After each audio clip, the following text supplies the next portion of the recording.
Chapter 61. Daniel.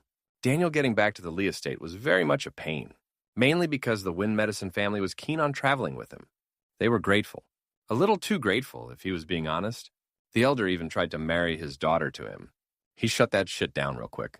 He was half tempted to explain the concept of consent to him, but ultimately had to chalk it up to different cultures. Still, any culture that can marry off their daughters without their input is not a good culture. It made him angry just thinking about it. He understood that the head of the Wind Medicine family didn't mean anything by it. They were just being grateful and probably seizing the opportunity to get their daughter into a Tier 1 house. The girl in question, a little firecracker named Maya, who clearly had a crush on her childhood friend Adam, became much more talkative when she realized that Daniel didn't have any interest in her. She and Adam listened to Daniel and her father, the chief, exchange stories. There might have been some drinking involved. When it finally got moving, alone, Daniel was really hungover. He actually opted in one of the bigger towns to take one of the flying carriages that were expensive as all hell, but could get you somewhere 20 times faster. He arrived at the Lee family property later than he anticipated. It had been a long week. Mist trailed off his shoulders as Daniel stepped through the gates of the lane leading up to the main estate and felt a bit of relief. He wasn't sure when he decided that this place was home, but apparently his emotional mind had made that leap. The blood copper, sky glass, and other materials were strapped to his back, pulsing faintly as if they were anticipating their use in something important. The Lee estate came into view as the clouds thinned, a sweep of slate roofs and glass-paneled courtyards arranged with military elegance. The place never ceased to amaze Daniel at how overbloated and underwhelming it could be. It was like a lesson in contradictions. The outer gates opened as he approached. 2 guards in House Lee livery bowed low. Welcome home, young Master Joe." Daniel nodded once in return. No hesitation, but with warmth. He gave a small smile. Just enough motion to acknowledge the role he was still getting used to. Inside, the courtyard buzzed faintly with early movement.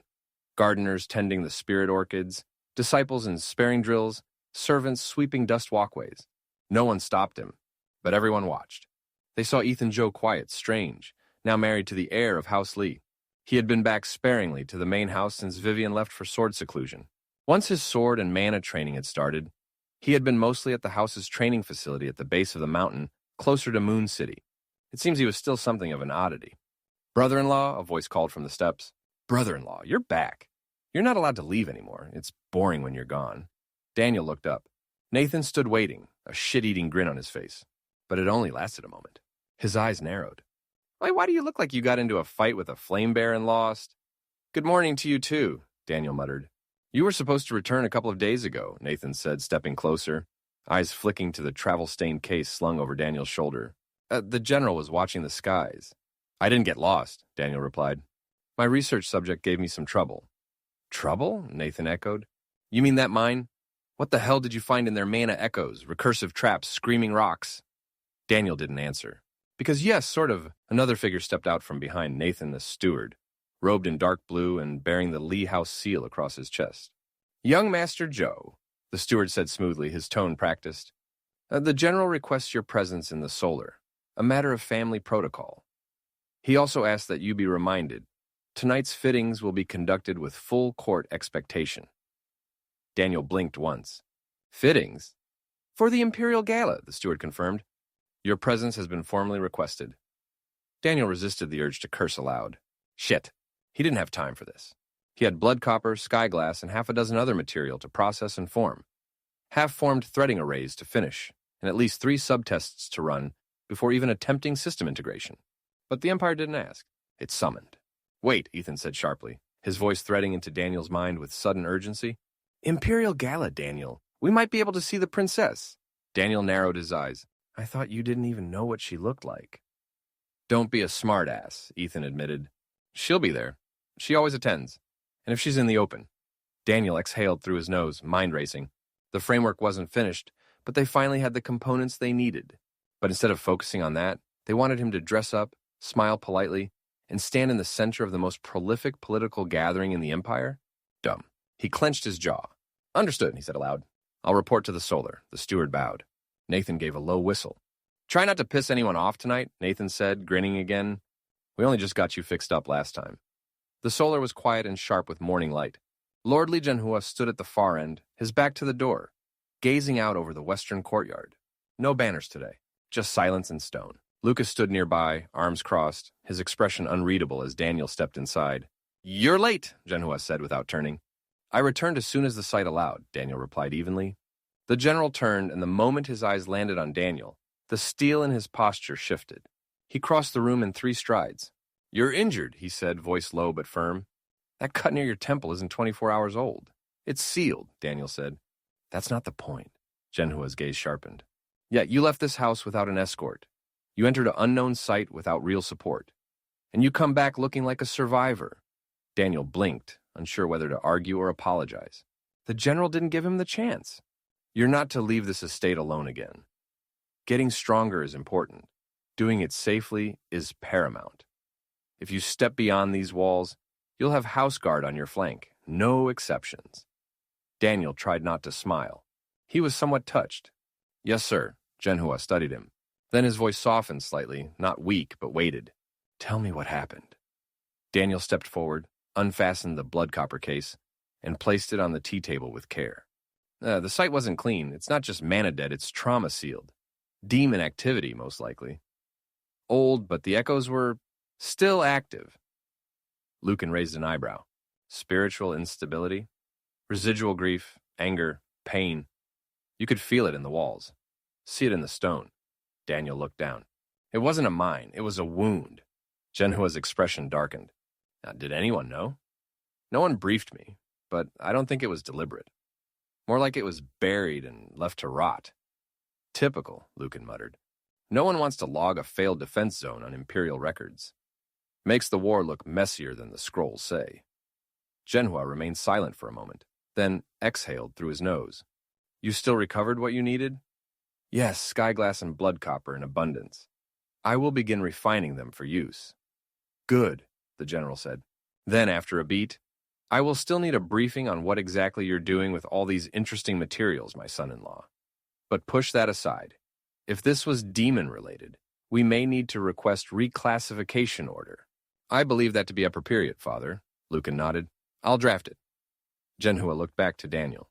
You did well, but I don't want you that close to old wounds again. Not alone. Daniel inclined his head. Understood. The general poured him tea. Now, to other matters. Lucan stepped forward with the scroll. We leave for the capital in 3 days. The Imperial Gala is the first step. You'll present under House Li's banner. Daniel accepted the tea without a word. Zhenhua continued. You'll be observed, measured, judged for what you are, and what you could be. You already know this.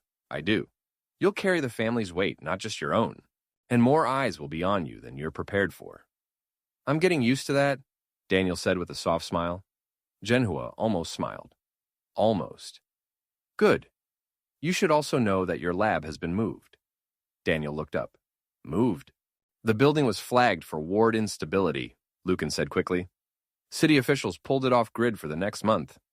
Zhenhua gave a small nod. We brought everything back to the East Wing. Your notes, your materials, your shard lattice, and all your equipment.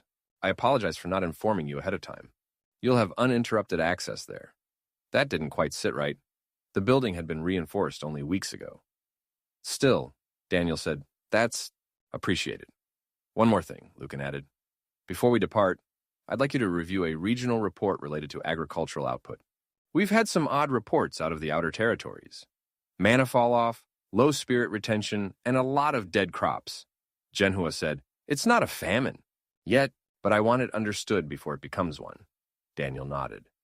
I'll look into it. Good, the general said. Now go.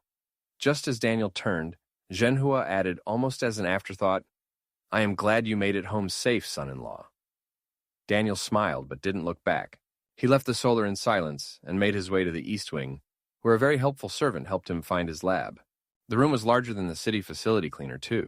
High ceilings etched with suppression runes, 4-layered resonance shielding, and a reinforced casting circle inlaid directly into the floor.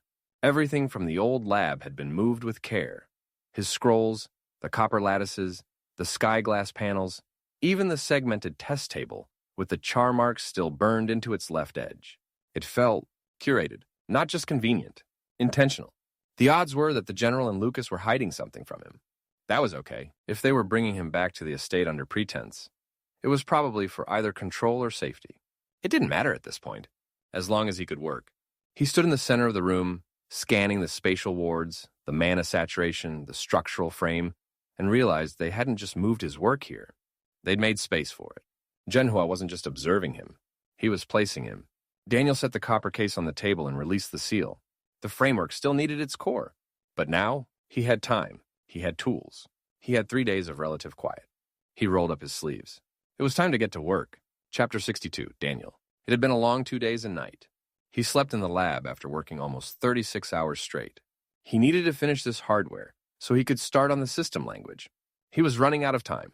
He needed a bed for at least a couple of hours, but barely made it 3 steps out of the workshop before he was intercepted. 2 estate maids flanked him like ambushers with decades of polite warfare under their belts. One held a folded bolt of mana-threaded silk. The other was already sizing his shoulders with a floating chalk measure. "There you are, young Master Joe," one said, smiling brightly. "The fitting hall is ready." Daniel blinked. "The what?" "The Imperial Gala," the second maid said with practiced sweetness. "Now your formal ensemble needs final enchantment and alignment. You have to be ready by this evening. I haven't even exactly why we've come to collect you." They turned in tandem and began herding him toward the inner hall like he was a guest in his own skin. By the time he entered the tailoring salon, he'd resigned himself to the process. The room was all motion and light, floating mirrors, fabric bolts suspended in midair, tailoring tools clicking through mana patterns. Nathan was already on the central platform, arms out like a scarecrow, 2 seamstresses adjusting his sleeves with surgical intensity. "It took you long enough," Nathan said.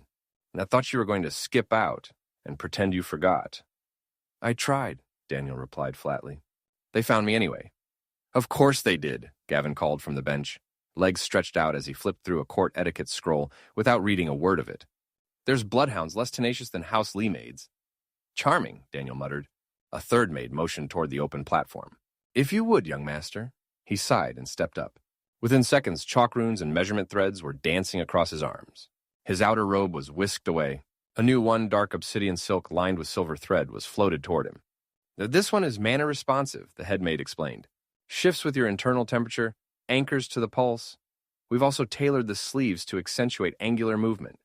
Just enough court presence without signaling aggression. I don't plan to throw elbows."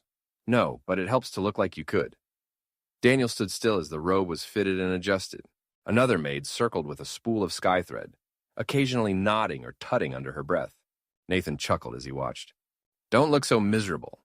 Half the court would kill to be tailored by Mistress Addie." "I'd rather be debugging a feedback loop." Gavin looked up. "Isn't this just a different kind of ritual array?" Daniel gave him a sidelong look. "One that smells like lavender oil and judgment." The maids, of course, continued their work without pause. "You're too tense," one murmured, gently lifting his chin. "Relax your shoulders, Master Joe. You'll photograph better that way." "I'm not being photographed." "Not with the image captures, maybe," she said, "but everyone's watching. They always are." Another chimed in as she smoothed the collar.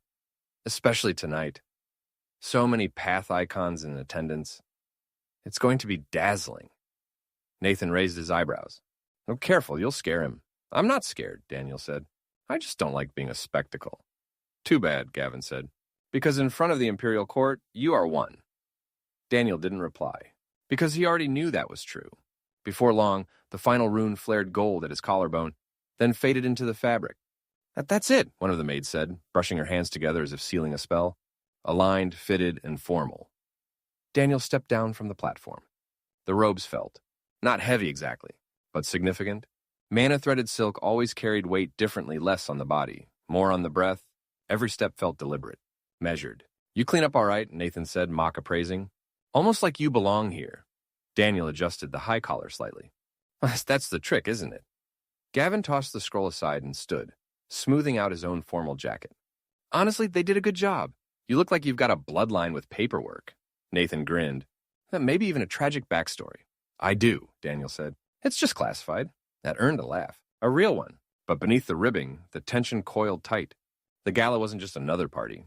It was a signal. A declaration. Whoever walked under those floating crystal chandeliers tonight would be seen, ranked, and filed away in 1,000 whispered conversations. And Daniel? He'd be the unknown. The anomaly. The man married to Vivian Lee, who had appeared out of nowhere with no spiritual pedigree and no house history anyone could trace with confidence. A symbol and a question mark. The head maid reappeared with a lacquered case. She opened it with care. Inside, a polished black signet set with a small band of sky glass and the Lee crest in silver foil. The formal seal of a bonded son-in-law. Key to house recognition protocols. Daniel stared at it. Wear it on the outer wrist, the maid said. It will identify you to Imperial security arrays without forcing a name announcement. Gavin gave him a look. Basically, it says, you're one of us, even if some people hope you're not. Nathan added, it's also a polite way of daring anyone to question what House Lee considers family. Daniel picked it up, fastened the clasp, and rolled his wrist once. The mana flared faintly. Brief, clean. There was a knock at the chamber doors. A page peeked in. The carriage is ready. Nathan stretched. Time to go play noble.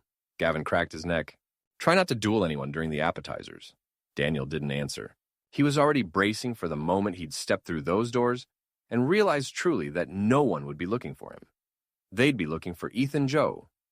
And tonight that meant walking into a hall of ghosts, power, and politics, wearing someone else's name, and making it his own.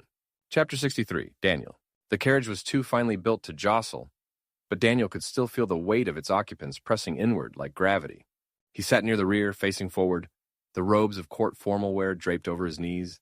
Nathan lounged beside him like they were headed to a tavern, not the most politically charged event in the empire.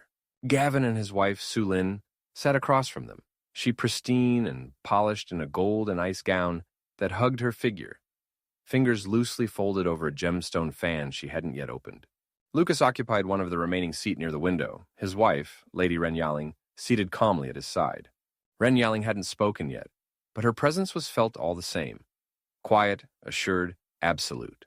Her hair was pinned in layered coils with jade and steel, and her gown shimmered in subdued green-gray tones that somehow absorbed more light than they reflected. Daniel had never met her before. This was actually the first time he had seen her since marrying into House Lee. He studied her while trying not to make it obvious. She had a reputation, but she looked plain, not particularly pretty, not like Su Lin and certainly not like Vivian. But that didn't matter. Vivian had once mentioned, offhandedly, that Lucas was her father's right hand in logistics and management, while Gavin was the military mind. Oddly, there didn't seem to be much rivalry among the brothers, at least not that Daniel had seen, which was strange considering Vivian was the most likely heir, and while female heirs aren't totally out of the ordinary, they aren't exactly common. He guessed even fantasy worlds could surprise you. Still, Ren Yaling might look unremarkable, but he made no mistake, she was dangerous. The sort of woman who could destroy reputations with a nod and elevate ministers with a single, well-timed silence. Gavin and Su Lin at least for now were the face, but Lucas and Ren Yaling, they were the most terrifying couples in the internal hierarchy of House Lee. And tonight, they would be watching everything. Their carriage followed directly behind the general's a more austere, but still gilded vessel marked with the Lee family crest and the imperial seal. Escort riders flanked both vehicles, moving like a single organism. No one had spoken since the last gate checkpoint, save for Nathan's occasional fidgeting. He kicked at Daniel's boot lightly. Hey, you still breathing in there? Daniel nodded. Barely. Good. Don't forget to smile for the path icons. Apparently, they like pretending this is about joy.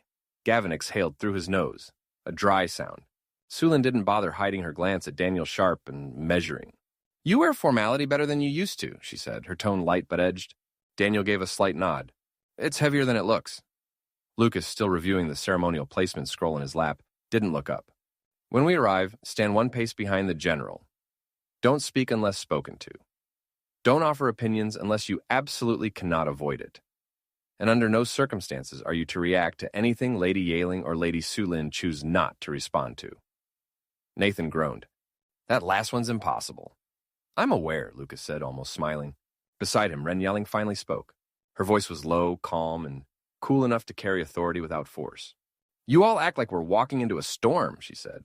But this is not a battlefield. It's a mirror hall set with pitfalls and traps. Step poorly, and no one has to strike you.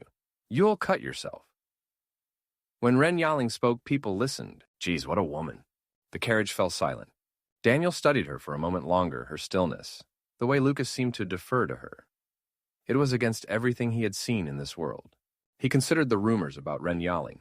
She was considered brilliant and unshakable in the face stress or controversy. She was also strategically gifted enough that her husband had rewritten at least one alliance map based on her input alone. No title, no battlefield record, and yet every major family in the inner court sent her gifts on the winter solstice. She hadn't said a word to him directly, and that, somehow, made her more intimidating than the entire Imperial Guard. "You should have seen her at Academy," Ethan said, his voice low, as if she could hear him. "Scary? You have no idea." Daniel turned toward the window just as the red-gold towers of the Imperial District crested the horizon. A symbolic mirror hall? He wasn't sure which was worse, that she was right, or that he'd already started counting reflections. The capital's outer districts faded behind them in layers trade alleys, turned into spiraling garden walls. Residential towers gave way to skylit atriums and monolithic guild halls. But it was the inner ring that truly belonged to the Empire. As the procession passed through the second-tier gate, Daniel felt it in his bones. The air itself changed. The mana density increased not in pressure, but in clarity. Everything here was cleaner, brighter, impossibly well kept. Not just wealth, which was obvious. Not just magic, which was everywhere, but order. Order on an imperial scale. Enchanted trees lined the roads, blooming in seasonal harmony despite the calendar. The avenues were broad and unnaturally smooth, laid with hex-carved white stone, inlaid with copper runes that kept them temperature-balanced. Statues stood at each intersection war heroes, royal saints, mythical beasts not seen in centuries. And high above the heart of it all, the Imperial Citadel. It loomed across the sky like a palace carved from divinity towers of white gold stone, veined with mana glass. Bridges that shimmered with starlight and didn't touch the ground, and banners tall enough to catch the wind from every cardinal direction. The entire structure floated just slightly above the hilltop ridge, tethered to the earth by nothing Daniel could see. The display of power was awe-inspiring, and more than a little unnerving. "The whole Imperial complex sits on a convergence point of two massive ley lines," Ethan remarked unprompted. It was actually how humanity survived the first Demon War. They couldn't break the Citadel's defenses. Eventually, reinforcements came and routed the horde. Daniel acknowledged the lore with a thought and continued to stare out the window. Their carriage wound toward a lower-tier pavilion near the base of the Citadel still, technically within Imperial grounds, but far enough from the central spire to avoid direct oversight. Even here, the people they passed wore robes lined with spell thread and shoes that never touched dust. Royal stewards moved like dancers. Temple scribes murmured invocations as they walked. Everything here gleamed. Nothing here was normal. The carriage finally slowed beneath an arched gateway marked with the House Lee crest and an imperial seal layered above it, signaling that their presence had been cleared but not yet accepted. A steward in silver and indigo formalwear opened the door with a bow. "Welcome, young masters and ladies," he intoned. "Your house has been placed in the 7th pavilion of the Grand Hall. The path icons are already gathering." Nathan was the first to step down, stretching like he hadn't a care in the world. Gavin followed, offering a tight nod, his hand holding Sulin's, who smiled graciously. Daniel came last, stepping into a corridor of light and judgment. He saw his in-laws, the general and his wife, just in front of them, and they all moved slowly, practiced. The entry courtyard alone was vast wider than any training field he'd walked, and half covered by an illusion canopy that projected the sunlight despite the evening hour. At the far end stood a wide-set staircase flanked by mana-powered torches that never flickered.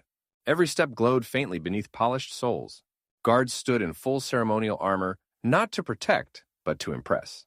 Their helmets were feathered with blue steel fans, their halberds crowned with ritual seals instead of blades.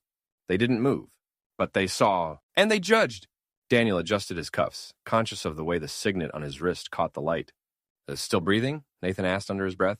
Daniel snorted. "How do you put up with this constantly?" Nathan shrugged. "Always been this way, brother-in-law. Happens when you're important." Daniel rolled his eyes. "I'm not important." Nathan nodded toward a pretty hostess as she directed attendees toward the stairs. She blushed as he blatantly looked her up and down. "So not important, my ass," Nathan said. "My sister's going to run the house. Everyone knows it. And you're her husband, even if she hasn't claimed you. The only way you could be more important is if you decided to father a baby with the Imperial Princess." Nathan gave him a sharp look. "Wait, brother-in-law, you bastard. You're not, right?" Daniel let out a genuine laugh. "Nathan, he was special." "Why in the name of the gods would you ask that?"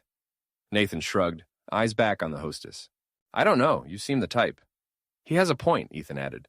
"What are you implying?" Daniel said incredulously. Further conversation was cut short as the doors to the Imperial Ballroom opened.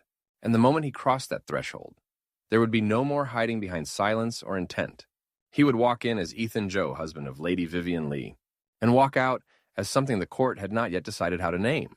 The light changed again as they stepped past the final archway, becoming sharper. Mana-threaded stones unfurled in a long crimson pathway ahead of them. polished until the glasswork glowed beneath their feet. Every step rang with precision, soft but deliberate. A line of ceremonial fire lanterns floated just above the carpet's edges, casting warm golden arcs across the path. Beyond them, rows of nobles and dignitaries stood in high balconies, watching like priests from temple alcoves. The red carpet wasn't just decoration, it was declaration. Lucas walked at the front of their group just behind their father, composed in a silver jacket that somehow made him look even more capable than usual. His steps were exact, shoulders squared, gaze locked ahead. He walked hand in hand with Ren Yaling. Gavin, arm in arm with Sulin, followed. More casual but still polished, his expression wry, like he found the whole thing absurd and couldn't stop himself from enjoying it anyway. Sulin was soaking in the attention like a vampire bat at a feast.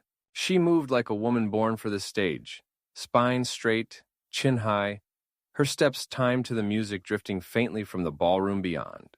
Her smile wasn't wide, but it was suggestive, just sharp enough to suggest everyone else had dressed tonight, to be compared against her. Several nobles glanced their way as they passed.